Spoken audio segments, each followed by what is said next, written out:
हाय। सो sorry, कुछ तो something technical issue was there जिसके वजह से वो वीडियो बंद हो गया था। डोंट वरी, मैं ये दोनों वीडियोस जो है पार्ट वन पार्ट टू साथ में अपलोड कर दूंगी। टीडीएस हमने पूरा देख लिया था, ठीक है। टीसीएस देखते हैं, स्टार्ट करते हैं, ठीक है। Collection of tax at source section number 52 आपका है। Is liable to collect TCS. कौन लाइबल है टीसीएस कलेक्ट करने के लिए? Every e commerce operator.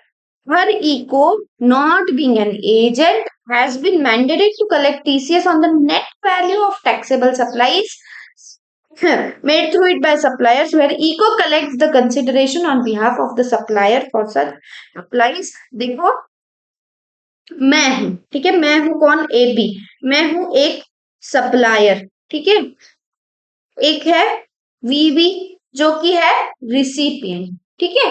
Now what ever I supply, for example मैं क्लोथ सप्लाई करती हूँ, ठीक है। ठीक है। Now through this Myntra app मैं जो है क्लोथ सप्लाई करती हूँ टू वेरियस पर्सन, ठीक है। मिंत्रा पे मेरा है, मेरी वेबसाइट भी है, मिंत्रा पे भी है, ठीक है। This Myntra is what? This Myntra is e commerce operator, correct, ठीक है। Now VB wants some clothes and VB ने थ्रू मिंत्रा, वीबी ने थ्रू मिंत्रा क्लोथ्स ऑर्डर किए, किससे? मुझसे, एबी से, ठीक है। Now being a supplier, I will supply my clothes to VB through e commerce operator Myntra, correct, ठीक है। अमेजन ले लो, फ्लिपकार्ट ले लो, whatever example you want, ठीक है। नाउ ये जो ई कॉमर्स ऑपरेटर है, ये जो ई कॉमर्स ऑपरेटर है, ये मेरे बिहाफ पे, ऑन एबीज बिहाफ, ये जो है कलेक्ट करेगा क्या? मनी कलेक्ट करेगा, जो भी इसने मंगवाया है, ये एबी के बिहाफ पे पैसे कलेक्ट करेगा वीबी से, एंड मुझे पैसे दे देगा मेरे, ठीक है। बीच में जो खुद का है वो रखेगा, मुझे पैसे दे देगा। Now this e commerce operator Myntra is liable to collect TCS act, जो है इसकी लाइबिलिटी है टीसीएस कलेक्ट करने की, किसकी? ई कॉमर्स ऑपरेटर मिंत्रा की। Who is liable? Every e commerce operator not being an agent. ध्यान रखो, ये जो मिंत्रा है ये किसी का एजेंट नहीं रहना चाहिए, ठीक है। Not being an agent is liable, mandated, mandatory है, कंपल्सरी है, to collect tax at source TCS on net value of taxable supplies. मतलब सपोज वीबी ने जो है, वीबी ने मुझसे क्या क्या ऑर्डर किया था? वीबी ने मुझसे ऑर्डर की थी पैंट, एक टी शर्ट, ठीक है, और सॉक्स, श्रग्स, whatever, jackets, ठीक है, whatever. Now this everything, pant for 5,000, t-shirts of 2,000, ठीक है, socks of 500 rupees और 1,000 whatever, और श्रग एक 500 का, ऐसे मिला के टोटल टोटल बीबी ने कितना ऑर्डर किया है मुझसे? 4, 7 और 8,000, ठीक है। टोटल 8,000 ना। जब इसने ये पैंट ट्राई की, इसे पैंट आई नहीं, उससे पैंट को रिटर्न कर दिया, तो जो रिटर्न करने के बाद अमाउंट कितना बचा है मेरे पास में? 3,000। तो टीसीएस के 8,000 पे कलेक्ट होगा? नहीं, नहीं, नहीं, नहीं। TCS will be collected on this 3,000 rupees by e-commerce, ना कि ये पूरे 8,000 पे, इस 30,000 पे, दैट इज नेट वैल्यू जो है, नेट वैल्यू जो है इस 3,000 पे टीसीएस कलेक्ट डिडक्ट होगा, कलेक्ट किया जाएगा बाय ई कॉमर्स ऑपरेटर, ठीक है। Where ECO collects the consideration on behalf of supplier for such supplies. जहां ई कॉमर्स ऑपरेटर जो है कलेक्ट कर रहा है कंसिडरेशन, नेट वैल्यू पे टीसीएस कलेक्ट किया जाएगा, दैट इज रिटर्न अगर कुछ है तो वो आपको माइनस करना पड़ेगा, जो नेट वैल्यू बचेगा उस पर टीसीएस जो है ई कॉमर्स ऑपरेटर कलेक्ट करेगा। देखो, type of supply liable for TCS, supply of goods through e commerce operator. अगर मैं कोई गुड्स, जो मैंने क्लोथ से गुड्स है, ठीक है, ठीक है, subject to TCS under section 52, ठीक है। अब आप अगर कोई सर्विस सप्लाई कर रहे हो through e commerce operator, for example, आप ले लो ओला उबर। ओला उबर वो सर्विस देता है, करेक्ट। आपको ओला उबर जो है सर्विस दे रहा है, तो अगर वो नोटिफाइड सर्विस है और अदर देन नोटिफाइड सर्विस है, दो केसेस है। एक तो आप जो सर्विस सप्लाई कर रहे हो वो नोटिफाइड सर्विस है, जो कि हम यहाँ पढ़ेंगे, ठीक है। और आपकी जो सर्विस है अदर देन नोटिफाइड सर्विस है। तो अगर आप सप्लाई कर रहे हो गुड्स का और आप सप्लाई कर रहे हो सर्विस का other than notified services, then TCS is to be deducted, TCS is to be collected, ठीक है, ठीक है, ठीक है। लाइबिलिटी है टीसीएस की, लेकिन अगर जो सप्लाई हो रहा है through e commerce operator notified services का सप्लाई हो रहा है, then TCS is not applicable. क्यों? E commerce operator has to pay GST under reverse charge mechanism. देखो देखो, कुछ सर्विसेज है जो नोटिफाइड है as per section 9(5) of CGST act, services by way of transportation of passengers by radio taxi motor cab maxi, जो हमने RCM और e commerce operator वाला चैप्टर पढ़ा था, ठीक है। वहां ये क्लियरली मेंशन था, अगर आप पैसेंजर ट्रांसपोर्ट सर्विस देते हो then RCM is applicable and e commerce operator is liable to pay tax, ठीक है। उसके अलावा अगर आप कोई ओमनी बस के थ्रू ट्रांसपोर्टेशन ऑफ पैसेंजर्स करते हो, except where person supplying through e commerce operator is company, अगर कंपनी है तो हटा दो, कंपनी के अलावा अगर कोई through omnibus e commerce operator से सर्विस देता है, कौन सी? Passenger transport service, then RCM is applicable and e-commerce operator is liable to pay GST to the government, ठीक है। नेक्स्ट, अगर आप accommodation in hotels, inns, guest houses, clubs, camp sites और other commercial places meant for residential और lodging purposes, exception क्या है? Where the person supplying service through e commerce operator is liable for registration. अगर जो person है जो accommodation service दे रहा है वो लाइबल है रजिस्ट्रेशन के लिए, तो फॉरवर्ड चार्ज ही एप्लीकेबल है, आरसीएम एप्लीकेबल नहीं है। लेकिन अगर आरसीएम एप्लीकेबल है तो उस केस में टीसीएस इज नॉट डिडक्टेड। क्यों? क्योंकि TCS will not be collected. क्यों? क्योंकि e commerce operator is liable to pay GST under reverse charge mechanism. उस same services by way of housekeeping such as plumbing, carpeting, ये वाली services, और जो restaurant services है supplied by restaurant, eating joints etcetera located at specified premises, in cases में भी आपको e commerce operator जो आपका है ये आरसीएम के अंडर टैक्स पे करेगा और इसे कोई भी टीसीएस कलेक्ट करने की लाइबिलिटी नहीं रहेगी। ये आपकी नोटिफाइड सर्विसेज है। इनके अलावा अगर कोई भी सर्विस सप्लाई हो रही है through e commerce operator, then वहां पे टीसीएस कलेक्शन इज मैंडेटरी, ठीक है, अंडरस्टूड, ठीक है। नेक्स्ट, हमने 1% सीजीएसटी, एसजीएसटी, 2% आईजीएसटी, टीडीएस का रेट देखा था। सिमिलरली टीसीएस का रेट क्या है? टीसीएस कलेक्ट करना है, कलेक्ट करना है, कलेक्ट करना है, कौन से रेट पे कलेक्ट करना है? 0.25% सीजीएसटी और 0.25% SGST, that means 0.5% of your IGST, that is 0.5% of your IGST. कैसे? IGST is sum total of CGST and SGST, we know this, ठीक है। तो अगर आपको टीसीएस कलेक्ट करने का मैंडेट है तो you will collect TCS at 0.25% CGST, 0.25% SGST, या फिर 5% 0.5% आईजीएसटी, ठीक है, अंडरस्टूड। इसके अलावा TCS applicability major types of e-commerce क्या है? क्या है?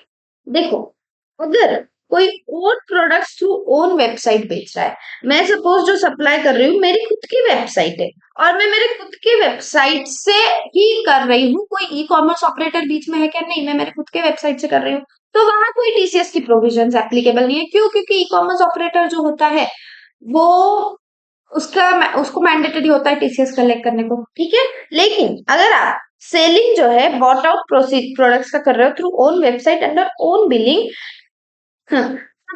तब भी एक तो आप खुद के प्रोडक्ट्स खुद के वेबसाइट से बेच रहे हो, एक है कि मैं प्रोडक्ट बना रही हूँ और खुद के वेबसाइट से बेच रही हूँ, एक केस ये है कि मैं कहीं से प्रोडक्ट खरीद के ला रही हूँ और फिर मेरी खुद की जो वेबसाइट है उस वेबसाइट पे खुद के प्रोडक्ट जो मैं खरीद के ला रही हूँ वो बेच रही हूँ, तो क्या टीसीएस एप्लीकेबल है? नहीं, बिल्कुल नहीं। क्यों? कोई ई कॉमर्स ऑपरेटर बीच में है ही नहीं, मैं मेरे वेबसाइट से बेच रही हूँ, चाहे मेरा खुद का प्रोडक्ट है चाहे मैं कहीं से खरीद के लाऊं, कैसे भी मैं करूं, but what matters is through e commerce operator है क्या? नहीं, मेरी खुद की वेबसाइट है, तो मैं क्यों टीसीएस एप्लीकेबल रहेगा? प्रोविजंस नहीं रहेगा, ठीक है। अगर अगर mere facilitating the transaction between customer and supplier, इसका क्या मतलब है? देखो केसेस समझो, आप अलग अलग केसेस है जो आपको समझने हैं। अभी देखो, ऑपरेटर, ऑपरेटर मतलब कौन? ई कॉमर्स ऑपरेटर जो है do not own the goods. Mere facilitation हो रहा है किस चीज का? किस चीज का? Transaction between customer and supplier, बीच में ई कॉमर्स ऑपरेटर है। अब ई कॉमर्स ऑपरेटर क्या कर रहा है? सबसे पहले तो उस ई कॉमर्स ऑपरेटर जो है वो गुड्स उसके नहीं है, गुड्स सप्लायर के है, वो सिर्फ उसके थ्रू बेच रहा है। ठीक है। बिलिंग जो है directly seller to customer, billing जो है सेलर कस्टमर को डायरेक्टली दे रहा है।